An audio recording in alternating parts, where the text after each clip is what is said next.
What's up guys, my name is Kale, and today on the King Games we're going to be talking about two things.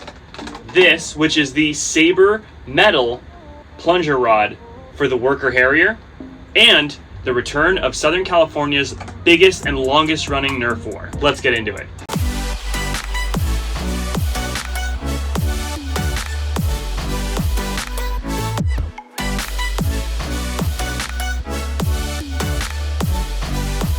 About 2 months ago, we did an in-depth review of this blaster, both on all of the parts that it comes with out of the box and all of the first-party accessories that you can get made specifically for this blaster. Today we're going to take a third-party performance piece, put it in this blaster, and see if it makes a difference and how much. Now, I will be talking more in depth about Armageddon in the later part of this video, but for right now, what you need to know is that I'm going.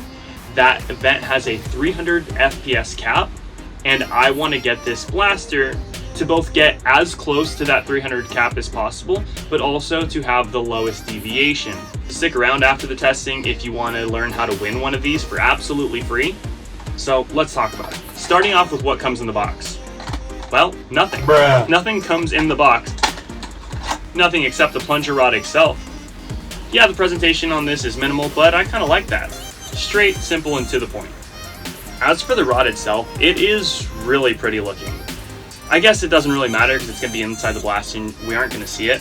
Now, if you haven't seen the Worker Harrier review that I did, you should definitely check that out. That's where we're going to get all our base numbers. But I am going to show you some results with the stock plunger tube in specific configurations.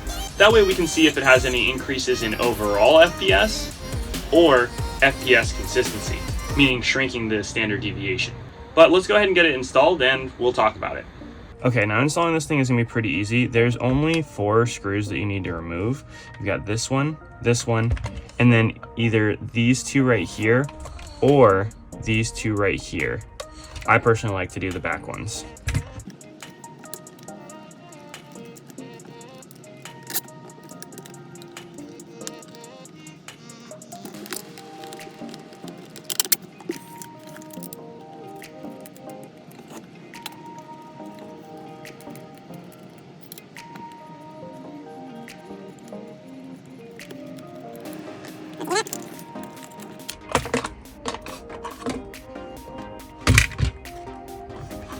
Then all you do is pop out the old one.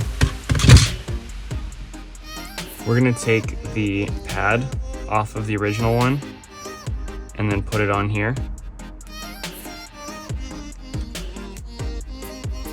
And then we're gonna take the O-ring.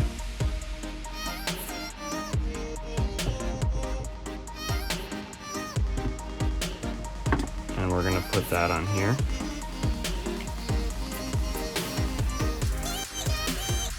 And then all we do is slide it back in. Make sure the spring lines up.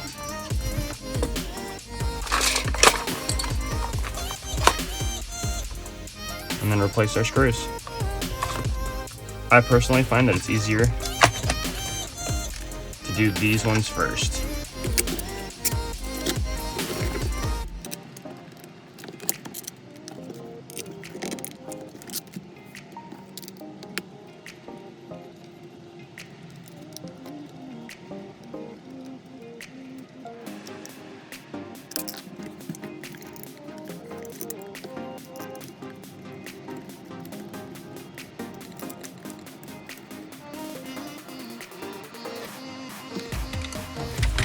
And that's it.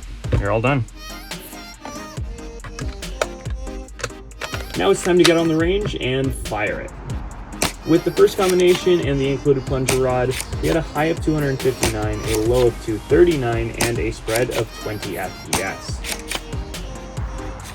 With the Sabre one, we had 267 as a high, a low of 260, and a spread of only 7 FPS. With the second combination and the included plunger rod, we had a high of 257, a low of 225, and a spread of 32.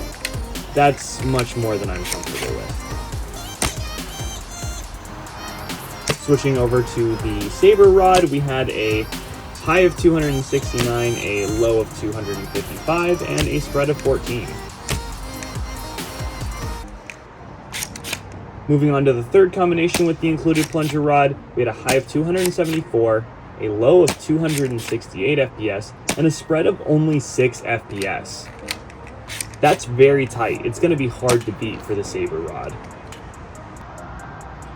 Moving on to the Sabre rod, we had a high of 281, a low of 276, and a spread of only 5 FPS. I can't believe it beat it. When we move on to the final combination with the included plunger rod, we have a high of 279, a low of 260, and a spread of 19 FPS. When we move on to the Sabre rod, we have a high of 293 FPS, a low of 272, and a spread of 21. Neck and neck. Now you might be wondering why I only tested those specific combinations. There are 2 reasons. On the lower end, that's because the performance from them was just nowhere near the performance we were looking to get out of the blaster for the event. The only combinations we really didn't test on the higher end was going to be the very longest barrel, and there are 2 reasons why we didn't do that. One is because I don't have access to this. If you watch the Harrier video, you know that this is actually not my blaster. This is a friend of mine's from our local club. He was nice enough to allow me to do the original review, and nice enough again to allow me to review this part and to use his blaster for Armageddon because he can't go. Now that being said, I also don't know that I would have used it even if I had access to it. One, there's a possibility, although I'm not sure how likely, that it would have gone over the cap for the event, which is 300 FPS. And also, it's just so freaking long. That's what she said! That even if I could get an extra 10 or 15 FPS performance out of it, I just wouldn't have as much fun using it. That doesn't mean that you shouldn't try it on your own. Here's my takeaways from this. First, we gotta discuss the price. Now, it retails for $40. Do I think it's worth it at that price? Well, I know that Bradley Phillips mentioned that his stock plunger rod broke, so he never really got a chance to test his. And I'm not sure that that's a common problem because he's the only person I've seen with it so far. But that being said, for a blaster in the price tier that the Harrier is, I think this is absolutely worth it. It did both of the things that I wanted it to do, which is get me closer to the event cap that I'm looking for, and getting it to perform more consistently at that higher performance level. I would have thought it was worth it if it did one of those 2 things, but in fact it looks to do both. Now let's talk about how you can win one of these bad boys. So Armageddon has quite a bit of history. It's one of the longest running of Nerf Wars in Southern California. I don't remember the exact year it started, and if I do find it, I'll put it up on the screen. But it went all the way until 2019, and then of course COVID shut down a lot of things for a lot of people. Now, for the first time in 4 years, the event is back, thanks to Basic Nerf, who's basically revived this event from the dead. The event is an all-day event going from 10 a.m. to 4 p.m.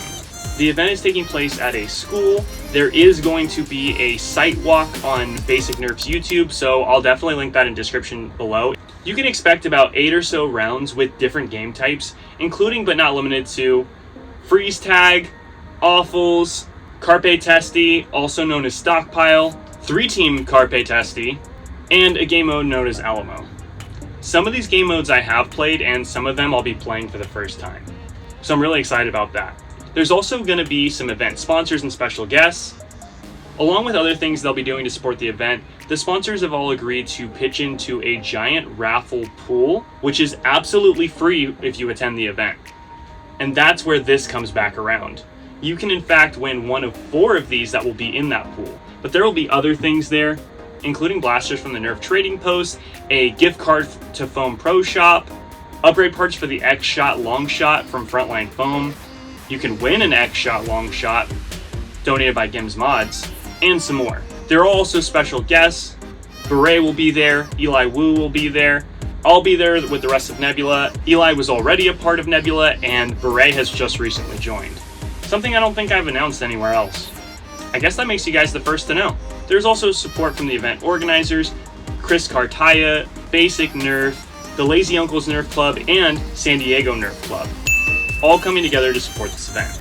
Just keep in mind the event does have an entry fee of $10, but all of that money goes to securing the venue itself, and it's not actually something that the event organizers are profiting off of. which is really cool that they've put all that work in for an event for the community. I'm really excited at 10 to use the Harrier and some other blasters. I hope to see you guys there, and I'll hope to see you guys in another video.